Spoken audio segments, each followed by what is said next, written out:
அமலனாரிபிரான் அடியார்க்கு என்னை ஆட்படுத்தும் விமலன் நிமலன் நின்மலன் நீதிவானவன் நிர்மதிலரங்கத்தம்மான். எத்தனையோ முறைகள் ரங்கநாதனை பார்த்திருந்தால் கூட இன்றைய தினத்தில் தான் முதலாக ரங்கநாதனை சேவிக்கிறார் பிள்ளை உறங்காவில்லை. இல்லை இல்லை, இனி நாம் அவரை எப்படி அழைக்க வேண்டும் தெரியுமா? பிள்ளை உறங்காவில்லை தாசர் என்று மரியாதையாக அழைக்க வேண்டும். ஏனென்றால் முரடராக மல்லராக எல்லோரையும் அடித்து துவைத்து துவம்சம் பண்ணக்கூடியதான வலிமை பெற்றவராக இருந்தவர் எப்பொழுது ராமானுஜருடன் சென்று ரங்கநாதனை சேவித்தாரோ அது முதற்கொண்டு அடியேன் ராமானுஜ தாசோஸ்மி என்றால் அவருக்கு கிடைத்திருந்ததான் அந்த மகாபாக்கியம் எத்தகையது. அந்த பாகவரோத்தமரை நாம் கொண்டாட வேண்டாமா? துராச்சாரோபி சர்வாஷி கிருதக்னஹ நாஸ்திகஹ புரா சமாஸ்ரயேத் ஆதிதேவம் ஸ்ரத்தையா சரணம் யதி நிர்தோஷம் வித்தி தம் ஜந்தும் பிரபாவாத் பரமாத்மனஹ. இது எம்பெருமான் அருளி செய்யக்கூடிய ஒரு பெரிய பிரமாண வச்சனம். கொலைகாரனாக தீயவனாக சூதனாய் கள்வனாகி தூர்த்தனாய் தூர்த்தரோடு இருந்த காலம், சூதனாகி கள்வனாகி தூர்த்தரோடு இருந்த காலம் என்பதாக மாதரார் கடைக்கண் என்னும் வலையுள் பட்டு அழுந்துவேனை போதரே என்று சொல்லி எப்படியெல்லாம் ஆழ்வாருடைய அனுபவம் பார்த்தீர்களா? சூதனாய் கள்வனாய் தூர்த்தரோடு இசைந்த காலம் சூதாடினேன், பலருடைய சொத்துக்களை எல்லாம் நான் கொள்ளை கொண்டேன், கெட்ட நடத்தைகள் தீய நடத்தைகள் என்னென்ன உண்டோ அதை அத்தனையும் நான் அனுபவித்தேன், அதை அத்தனையும் நான் செய்து வந்தேன். மாதரார் கடைக்கண் என்னும் வலையுள்பட்டு அழுந்துவேனை. அப்படி பெண்களுடைய அழகான கடைக்கண் பார்வை கடைக்கண் நோக்கு என்பதாக அவர்களுடைய காந்த கருவிழியில் கட்டுண்டிருந்ததான என்னை அழைத்து வைத்து என்பால் ஆதரம் பெருக வைத்தானே. இந்த அரங்கநகரப்பன் இந்த பெருமான் தன்னுடைய வடிவழகு முழுவதையும் காண்பித்து எப்படி திருப்பாணாழ்வாருக்கு காண்பித்தானோ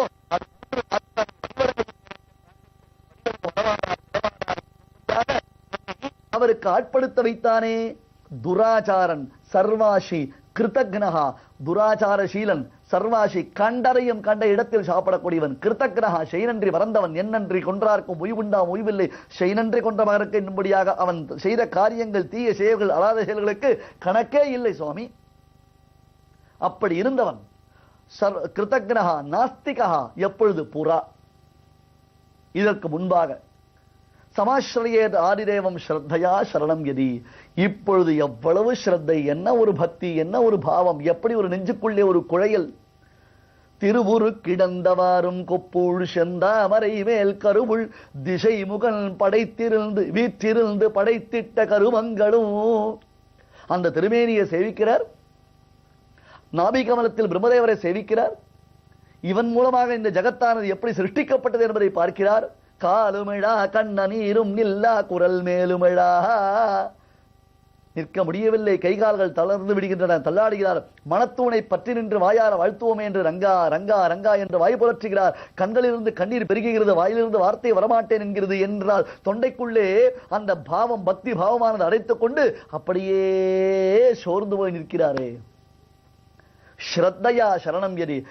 இப்படி ஒரு நிலை ஒருத்தனுக்கு சித்தித்தது என்றால் அவனை நாம் மறுபடியும் மறுபடியும் தோஷம் சொல்லக்கூடாது. நிர்தோஷம் வித்திதம் ஜந்தும் பிரபாவாத் பரமாத்மனஹா. அவனை பரம பரிசுத்தனாக பரம பாகவரோத்தமனாக வென்றோ நாம் கொண்டாட வேண்டும்.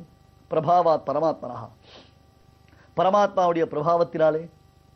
ஆகையால் இப்பொழுது பிள்ளை வரங்காவில்லி தாசர் அடியேன் ராமானுஜதாசோஸ்மி என்று ராமானுஜருடைய திருவடிகளில் விழுந்து வடிந்தார். சேவித்தாயப்பா, இந்த கன்னடையை சேவித்தாயா, கோவைப்பழம் போன்ற இந்த உதரை சேவித்தாயா, அற்புதமான திருநெற்றியின் காந்தி விசேஷத்தை சேவித்தாயா, அகன்ற திருவார்வை சேவித்தாயா, அபயாஸ்தத்தை சேவித்தாயா, திருவடிகளை சேவித்தாயா என்று அந்த இரண்டு திருமேனிகளையும் மாற்றி மாற்றி சேவை சாதித்து வைக்க வைக்க பிள்ளை உறங்காவில்லி மனம் மாறினார். அவருடைய மனைவி, அவளை பெண்ணாச்சி என்பதாக சொல்லுகிறார்கள். அந்த பெண்மணியும் பிள்ளை உறங்காவில்லியும் அது முதற்கொண்டு சுவாமி ராமானுஜருக்கு தாசபூதர்களாகி ராமானுஜருக்கே கைங்கரியம் செய்பவர்களாக திகழ்கிறார்கள். ஒரு சமயம் ராமானுஜர் தன்னுடைய ஆசிரமத்தில் சிஷ்யர்களுக்கு ராமாயண உபன்யாசம் செய்து கொண்டு வருகிறார். அப்படி ராமாயண உபன்யாசம் செய்யக்கூடிய காலத்தில் ராமாயணத்தில் மிக முக்கிய கட்டமாக விபீஷண சரணாகதி. ராமாயணத்தினுடைய உயிர் நாடியாக விபீஷண சரணாகதியை நம்முடைய பெரியோர்கள் போற்றுகிறார்கள். இதற்குத்தான் வியாக்கியான சக்கரவர்த்தியான அபயப்பிரதான ராஜரான சுவாமி பெரியவாச்சான் பிள்ளை, கவிதார்க்கிக சிம்மம் சர்வதந்திர சுரந்திரரான சுவாமி ஸ்ரீ வேதாந்த தேசிகர் முதலான மகான்கள் அபயப்பிரதான சாரம் என்பதாகவே வியாக்கியானம் அருளி செய்திருக்கிறார்கள். அவ்வளவு பெருமை இந்த விபீஷண சரணாகதிற்கு.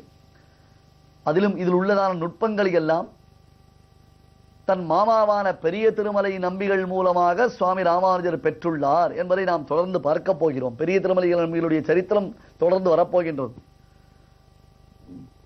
விபீஷணன் ராவணனுக்கு எத்தனையோ நன்மைகளை எல்லாம் உபதேசம் செய்தான். அந்த நன்மைகளை சொல்ல சொல்ல ராவணனுடையதான நன்மையை உத்தேசித்து இவன் சொன்ன எதையுமே ராவணன் ஏற்றுக்கொள்வதாகவே இல்லை. துவாம் துதி குலபாம்சனம் என்று அடார வார்த்தைகளை எல்லாம் சொல்லி, நீ குலத்தை கெடுக்க வந்த கோடாலை காம்பு, இனியுமா உன் முகத்தில் நான் முழிப்பேன் என்பதாக ராவணன் பேசிய பேச்சுக்கள் விபீஷணன் உள்ளத்தை துன்புறுத்தின.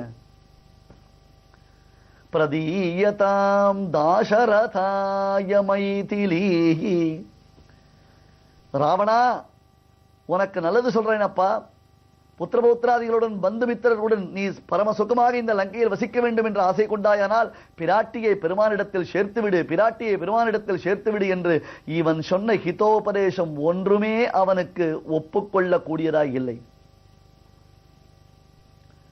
உபதேசோகி மூர்க்கானாம் பிரகோபாயோன சாந்தையே, மூர்க்கனுக்கு முட்டாள்களுக்கு ராவணனை போன்றவனுக்கு செய்யக்கூடிய உபதேசம் அவன் கோபத்தை வளர்க்குமே தவிர்த்து ஒரு பொழுதும் பிரசாந்தியை அளிக்காது, ஆனந்தத்தை அளிக்காது, மனசில் ஒரு சந்தோஷத்தை அளிக்காது. இதை கேட்டவுடன் விபீஷணன் பார்த்தான். சி, இனியும் நாம் இந்த இடத்தில் இருக்கக்கூடாது என்று நினைத்தவனாக ஒரு க்ஷணத்தில் அந்த இடத்தில் உத்பபாத கதா பாணிஹி சதுர்பிஸ்ஸஹ ராக்ஷசைஹி, உடனே அந்த சபையில் இருந்து கிளம்பினான். தன் கையில் கதை எடுத்துக் கொண்டான். அவனுடன் சேர்ந்து அவனுக்கு பரிந்து பேசக்கூடிய 4 அமைச்சர்களுடன், எப்பொழுதுமே வெளிநடப்பு செய்யும் பொழுது நமக்குடன் 4 பேர்கள் வர வேண்டாமா, அப்படி ஒரு 4 அமைச்சர்களை அழைத்துக் கொண்டான். நேர எங்க ராமன் இருக்கிறானோ அந்த இடத்துல ஆஜகாம முகூர்த்தேன எத்திர ராமஸ்ஸ லக்ஷ்மணா, எங்கே ராமன் இருக்கிறானோ அந்த இடத்திற்கு வந்து சேர்ந்து விட்டான். வந்தவுடன் சமுத்திர கரையில், லங்கையிலிருந்து புறப்பட்டவன் இங்கே வந்தவுடன் சமுத்திர கரையில் வானர சைன்யங்களும் கரடி சைன்யங்களும் மிகப்பெரியதாக இருக்கக்கூடிய அந்த சைன்யத்தின் நடுவில் ராமன் வீற்றிருக்கிறார். இந்த குரங்குகள் கரடிகள் கையில் அகப்படாமல் ஆகாயத்தில் சற்று தொலைவில் நின்று கொண்டு, ஏனென்றால் இவன் எதிரி கூட்டத்தில் இருந்து வந்திருப்பதினாலே அவர்களுக்கு இவன் மீது கோபம் உண்டாகும் என்னும் காரணத்தினாலே அங்கே இருந்து கொண்டு சர்வலோக சரண்யாய ராகவாய மகாத்மனே நிவேதயதமாம் க்ஷிப்ரம் விபீஷணம் உபஸ்திதம், சர்வலோக சரண்யனான என் அப்பன் பிரபு சர்வேஸ்வரனான ராகவனிடத்தில் சென்று தெரிவியுங்கள், ஓடி சென்று வெகு வேகமாக சென்று தெரிவியுங்கள். நிவேதயதமாம் க்ஷிப்ரம் விபீஷணம் உபஸ்திதம், ராவணனுடைய தம்பியான அந்த விபீஷணனான நான் அவனாலே அவமானிக்கப்பட்டு இப்போது ஓடி வந்திருக்கிறேன், ராமனை சரணமடைவதற்காக வந்திருக்கிறேன், சென்று தெரிவியுங்கள் என்பதாக சொல்லுகிறார். அப்படி சொன்னவுடன் எல்லா குரங்குகளும் கரடிகளும் கோபத்தில் ஒன்று கட்டை எடுத்து அடிக்கிறது, ஒன்று கல்லை எடுத்து அடிக்கிறது. என்ன தைரியம், என்ன நெஞ்செழுத்தம்!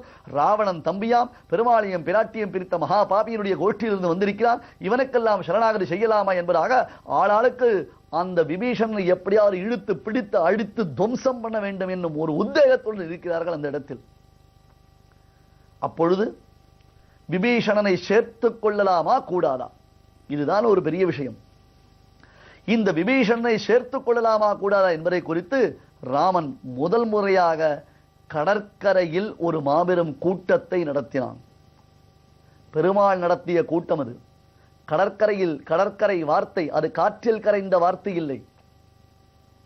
பெருமாள் கடற்கரையில் ஒரு மாபெரும் கூட்டத்தை நிகழ்த்தினான். விபீஷணனை நாம் இப்பொழுது ஏற்றுக்கொள்ளலாமா கூடாதா, இதுதான் அந்த கூட்டத்தினுடைய விவாதம். ஒருவர், எப்படி சுவாமி இவனை ஏற்றுக்கொள்வது, ராவனுடைய தம்பி, மற்றொருத்தன் இவன் ராட்சசன், மற்றொருத்தன் இவனை கொல்ல வேண்டும், மற்றொருத்தன் இவனை அடிக்க வேண்டும், இப்படி ஒவ்வொருத்தர் ஒவ்வொன்று சொல்லுகிறார்கள். பெரும்பான்மை விபீஷணனை ஏற்றுக்கொள்ளக்கூடாது என்பதிலேயே கழிந்து கொண்டிருக்கிறது. இந்த உபன்யாசத்தை சுவாமி ராமானுஜர் செய்து கொண்டிருக்கக்கூடிய கால விசேஷத்தில் பார்த்தார் பிள்ளை உறங்காவில்லை. அவருக்கு கண்ணீர் முட்டி கொண்டு வந்தது. அவரால் அந்த இடத்தில் அமர முடியவில்லை, கண்ணீர் தாங்க முடியவில்லை. ஐயோ ஐயோகோ என்பதாக நினைத்து அந்த கூட்டத்தை விட்டு, எங்கே ராமானுஜர் தானே உபன்யாசம் செய்து கொண்டிருக்கிறார், ராமானுஜர் செய்யும் உபன்யாசத்தில் இருந்து பிள்ளை உறங்காவில்லை வெளியேற தலைப்பட்டார். ராமானுஜர் கேட்டார், என்னப்பா என்ன சமாச்சாரம், ஏன் இப்படி இருக்கிறாய், ஏன் இப்பொழுது உபன்யாசத்தின் நடுவே வெளியேறுகிறாய் என்று கேட்க, சுவாமி எல்லாவற்றையும் துறந்து வந்தவன் பரித்தெக்தா மயா லங்கா மித்ராணிச்ச தனானிச்ச என்பதாக எல்லாவற்றையும் தொடர்ந்து தனக்கும் அந்த லங்கைக்கும் எந்த விதமான சம்பந்தமும் இல்லை, ராம கைங்கரியம் தான் தனக்கு உத்தேசம் புருஷார்த்தம், ராமனை தவிர்த்து வேறொரு கதியில்லை என்பதாக நினைத்து ஓடி வந்ததான அந்த விபீஷணனையே ஏற்றுக்கொள்ளலாமா கூடாதா என்பதாக மாபெரும் இப்படி ஒரு விசாரம் நடைபெற்றது என்றால், அடியேனை போன்ற சாமானியர்களுக்கு எம்பெருமானுடைய அனுகிரகம் எப்படி சித்திக்கும்?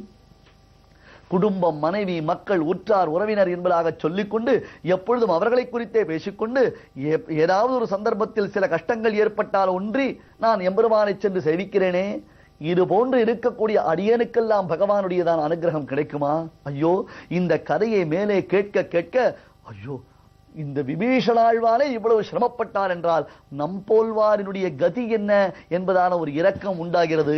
இதை தாங்கும் வலிமை அடியனுக்கில்லை, ஆகையால் மேற்கொண்டு இதை கேட்க வேண்டாம் என்னும் எண்ணத்தினால் அன்றோ நான் இந்த இடத்தை விடுத்து செல்கிறேன் என்று சொல்ல, அதற்கு ராமானுஜர் சிரித்துக்கொண்டே பதில் சொல்லுகிறார், அப்பா பிள்ளை உறங்காவில்லையே,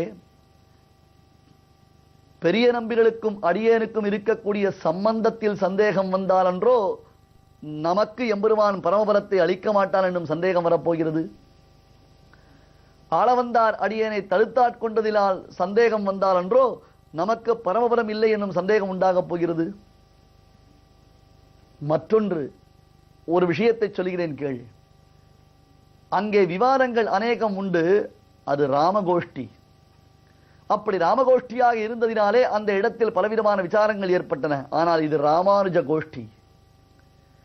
ராமானுஜ கோஷ்டியில் அப்படி ஒரு விசாரங்கள் எதுவும் கிடையவே கிடையாது. ஏன் மருள்? பெரிய பெருமானுடைய அனுகிரகம் இருக்கிறது, இதோ உத்தமமான ஸ்ரீவைஷ்ணவருடைய சன்னிவேசம் நமக்கு கிடைத்திருக்கிறது, உயர்ந்த பாகவதோத்தமருடைய சம்பந்தம் நாம் பெற்றிருக்கிறோம் என்னும் பொழுது உனக்கு இப்படி ஒரு சந்தேகம் வரலாமா என்று புன்னகை தருளி செய்தார். ராம கோஷ்டியை காட்டிலும் ராமானுஜருடைய கோஷ்டிக்கு தன்னேற்றம் அதிகம்தானே. இதைத்தான் நம் பெரியோர்கள் கொண்டாடி வருகிறார்கள். அன்பர்களே, ஓர் அறிவிப்பு. ஜூலை 27, 28, 29 3 நாட்களிலும் பெங்களூரு மல்லேஸ்வரம் யதிராஜ ஜீயர் மடத்தில் யதிராஜ ஜீயர் சுவாமிகளுடைய திவ்ய அனுகிரகத்துடன் நம்மாழ்வார் ஹிருதயம் என்னும் தலைப்பில் மாலை 7 மணி அளவில் அடியேனுடைய உபன்யாசம் நடைபெறுகின்றது. ஆஸ்திக அன்பர்கள் பெரும் திரளாக இந்த உபன்யாச வைபவத்தில் கலந்து கொள்ள பிரார்த்தித்துக் கொள்கிறேன்.